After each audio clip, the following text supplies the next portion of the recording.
नमस्कार. मितालीज किचनमध्ये आपल्या सगळ्यांचं खूप मनापासून स्वागत. आज मला सांगायला खूप आनंद होतोय की मितालीज किचन हे आपलं चॅनल आज मॉनिटाईज झालेलं आहे.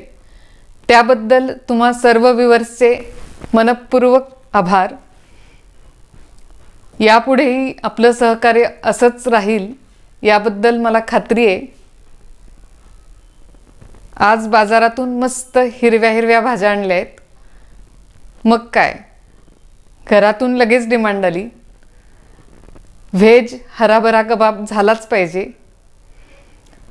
त्यामुळे मग मी आज व्हेज हराभरा कबाब हीच रेसिपी करायची ठरवली आहे. चला सुरुवात करूया. हा एक पेंडी म्हणजेच एक जुडी पालक निवडून घेतलेला आहे. पालकचे देठही घेतलेले आहेत. पालक मिठाच्या पाण्यात एक 10 मिनिटं बुडवून ठेवूया. हे एक वाटी फ्रेश मटार घेतलेले आहेत. हे उकळत्या पाण्यात 5 मिनिटं शिजवून घ्यायचे. याऐवजी तुम्ही फ्रोझन मटारही घेऊ शकता. पाणी उकळलेलं आहे. या पाण्यात मटार घालूया.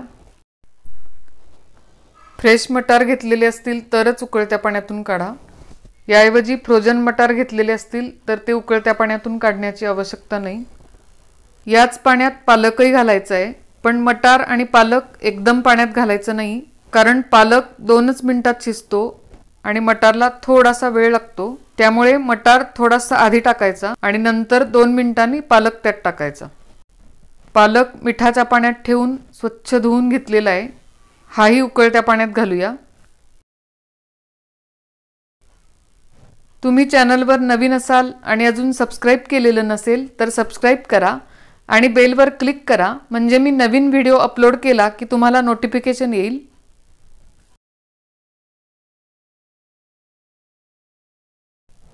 पालक आणि मटार दोन्ही शिजलेले आहेत. चाळणीवर काढून घेऊया.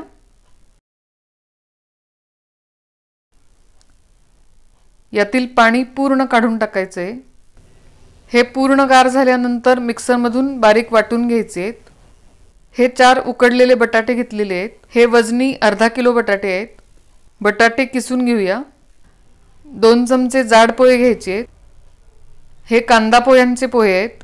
याऐवजी पातळ पोहे घेतले तरी चालेल. याची बारीक पावडर करायची आहे. हे बघा, यामध्ये अजिबात पाणी नाही आहे. असं अगदी कोरडं करून घ्यायचे. हे मिक्सरमध्ये बारीक वाटून घेऊया. पालक आणि मटारची अजिबात पाणी न घालता पेस्ट केलेली आहे. हे बघा, याचा नॅचरल हिरवा कलर किती छान राहिलेला आहे. 5-6 लसूण पाकळ्या, 4 मिरच्या. मिरच्या तिखट नाही आहेत त्यामुळे जास्त घातलेल्या आहेत. तुम्ही तुमच्या आवडीनुसार कमी जास्त करू शकता. 1 चमचा किसलेलं आलं. हे सगळं बारीक वाटून घेऊया. बटाटा किसून घेतलेला आहे. यामध्ये बाकीचं साहित्य मिक्स करूया. थोडासा बारीक चिरलेला पुदिना, कोथिंबीर बारीक चिरलेली,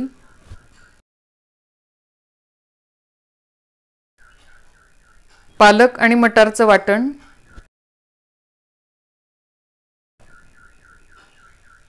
आलं लसूण मिरची पेस्ट, पोह्यांची पावडर, 2 चमचे कॉर्नफ्लोअर घालूया. 1 चमचा चाट मसाला.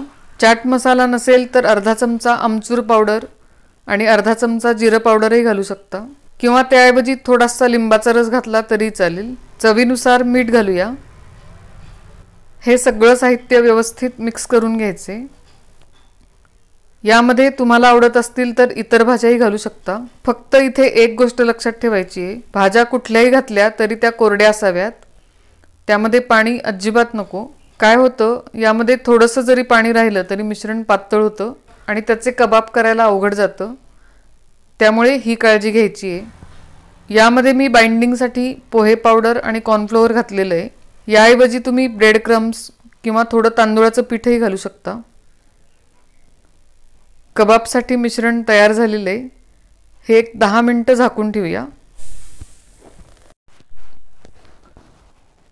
पीठ तयार झालेलं आहे. कबाब करायला घेऊया. कबाब करताना पीठ थोडं पातळ वाटलं तर यामध्ये अजून थोडे पोहे बारीक करून घालायचे किंवा थोडंसं कॉर्नफ्लोअर घातलं तरी चालेल. यावर एक काजू लावूया. बाहेर जे कबाब मिळतात त्यामध्ये हिरवा रंग घातलेला असतो. आपण आज कुठलाही रंग यामध्ये घातलेला नाहीये. बघा कबाबला किती छान नॅचरल हिरवा रंग आलेला आहे. एक टिप सांगतेय, पालक आणि मटार हे जास्त वेळ पाण्यात उकळत ठेवायचे नाहीत, त्यामुळे त्याचा रंग बदलतो किंवा ते काळपट पडतात. त्यामुळे पालक पाण्यात घातल्यानंतर 2 मिनिटं पाण्यात ठेवून लगेच काढून घ्यायचा, म्हणजे त्याचा रंग छान हिरवागार राहतो. सगळे कबाब तयार करून झालेले आहेत. पॅनमध्ये शॅलो फ्राय करून घेऊया. पॅनमध्ये थोडंसं तेल घालायचं. त्यावर सगळे कबाब ठेवूया. हे शॅलो फ्राय करण्याऐवजी तुम्ही डीप फ्राय म्हणजेच तळूनही घेऊ शकता. कबाब एका बाजूने छान भाजले गेलेले आहेत. दुसऱ्या बाजूनेही भाजून घेऊया. कबाब तयार होत आहेत तोवर त्यासाठी चटणी तयार करूया. हे आलं लसूण मिरची वाटलेलं भांडच घेतलेलं आहे. त्यामध्ये पुदिन्याची पानं, थोडी कोथिंबीर, लसूण, किसलेलं आलं अर्धा चमचा, 1 मिरची, चवीनुसार मीठ आणि थोडंसं पाणी घालूया. मस्त चटणी तयार झालेली आहे. मस्त हेल्दी आणि हॉटेलपेक्षाही टेस्टी असे हराभरा कबाब तयार झालेले आहेत.